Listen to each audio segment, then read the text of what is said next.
அப்போஸ்தலனாகிய பவுல் பிலிப்பியருக்கு எழுதின நிருபம் 1 அதிகாரம்.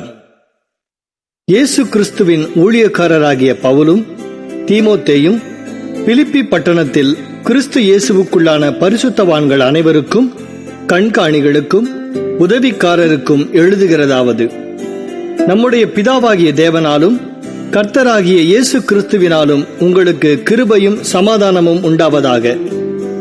சுவிசேஷம் உங்களுக்கு அறிவிக்கப்பட்ட நாள் முதல் இதுவரைக்கும் நீங்கள் அதற்கு உடன்பட்டவர்களானபடியால் நான் பண்ணுகிற ஒவ்வொரு விண்ணப்பத்திலும் உங்கள் அனைவருக்காகவும் எப்போதும் சந்தோஷத்தோടെ விண்ணப்பம் பண்ணி, உங்களில் நற்கிரியையை தொடங்கினவர் அதை இயேசு கிறிஸ்துவின் நாள் பரியந்தம் முடிய நடத்தி வருவார் என்று நம்பி, நான் உங்களை நினைக்கிற பொழுதெல்லாம் என் தேவனை ஸ்தோத்திரிக்கிறேன். என் கட்டுகளிலும் நான் சுவிசேஷத்திற்காக உத்தரவு சொல்லி அதை திடப்படுத்தி வருகிறதிலும் நீங்கள் அனைவரும் எனக்கு அளிக்கப்பட்ட கிருபையில் பங்குள்ளவர்களானதால் உங்களை என் இருதயத்தில் தரித்துக் கொண்டிருக்கிறபடியினாலே உங்கள் எல்லாரையும் குறித்து நான் இப்படி நினைக்கிறது எனக்கு தகுதியாயிருக்கிறது. இயேசு கிறிஸ்துவின் உருக்கமான அன்பிலே உங்கள் எல்லார் மேலும் எவ்வளவோ வாஞ்சையாயிருக்கிறேன் என்பதற்கு தேவனே எனக்கு சாட்சி. மேலும் உத்தமமானவைகளை நீங்கள் ஒப்புக்கொள்ளத்தக்கதாக உங்கள் அன்பானது அறிவிலும் எல்லா உணர்விலும் இன்னும் அதிகமாய் பெருகவும், தேவனுக்கு மகிமையும் துதியும் உண்டாகும்படி இயேசு கிறிஸ்துவினால் வருகிற நீதியின் கனிகளால் நிறைந்தவர்களாகி, நீங்கள் கிறிஸ்துவின் நாளுக்கென்று துப்புரவானவர்களும் இடரலற்றவர்களுமாயிருக்கவும் வேண்டுதல் செய்கிறேன். சகோதரரே, எனக்கு சம்பவித்தவைகள் சுவிசேஷம் பிரபலமாகும்படிக்கு ஏதுவாயிற்றென்று நீங்கள் அறிய மனதாயிருக்கிறேன். அரமனை எங்கும் உள்ளவர்களுக்கும் மற்ற யாவருக்கும் என் கட்டுகள் கிறிஸ்துவுக்குள்ளான கட்டுகள் என்று வெளியரங்கமாகி, சகோதரரில் அநேகர் என் கட்டுகளாலே கர்த்தருக்குள் திடன் கொண்டு பயமில்லாமல் திருவசனத்தை சொல்லும்படி அதிகமாய் துணிந்திருக்கிறார்கள். சிலர் பொறாமையினாலும் விரோதத்தினாலும், சிலர் நல்மனதினாலும் கிறிஸ்துவை பிரசங்கிக்கிறார்கள். சிலர் என் கட்டுகளோட உபத்திரவத்தையும் கூட்ட நினைத்து சுத்த மனதோட கிறிஸ்துவை அறிவியாமல் விரோதத்தினாலே அறிவிக்கிறார்கள். சுவிசேஷத்திற்காக நான் உத்தரவு சொல்ல ஏற்படுத்தப்பட்டவன் என்று அறிந்து சிலர் அன்பினாலே அறிவிக்கிறார்கள். இதனால் என்ன? வஞ்சகத்தினாலாவது உண்மையினாலாவது எப்படியாவது கிறிஸ்து அறிவிக்கப்படுகிறார்.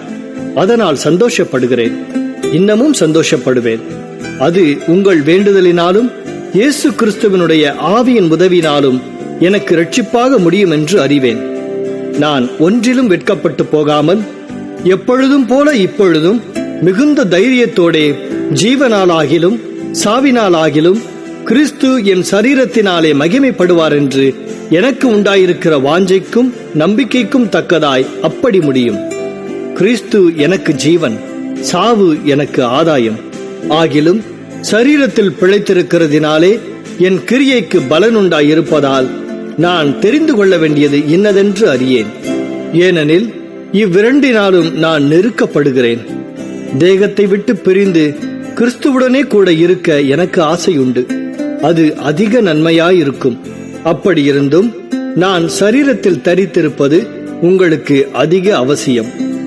இந்த நிச்சயத்தை கொண்டிருந்து நான் மறுபடியும் உங்களிடத்தில் வருகிறதினால் என்னை குறித்து உங்களுடைய மகிழ்ச்சி கிறிஸ்து இயேசுவுக்குள் பெருகும்படிக்கு உங்கள் விசுவாசத்தின் வர்த்தனைக்காகவும் சந்தோஷத்துக்காகவும் நான் பிழைத்து உங்கள் அனைவரோடும் கூட இருப்பேன் என்று அறிந்திருக்கிறேன்.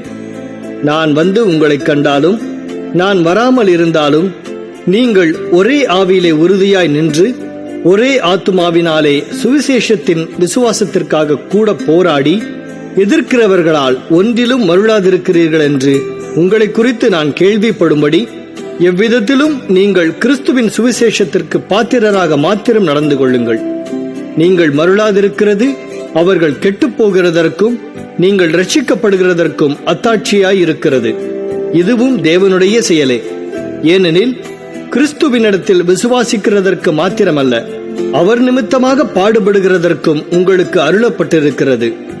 நீங்கள் என்னிடத்திலே கண்டதும் எனக்கு உண்டென்று இப்பொழுது கேள்விப்படுகிறதுமான போராட்டமே உங்களுக்கும் உண்டு.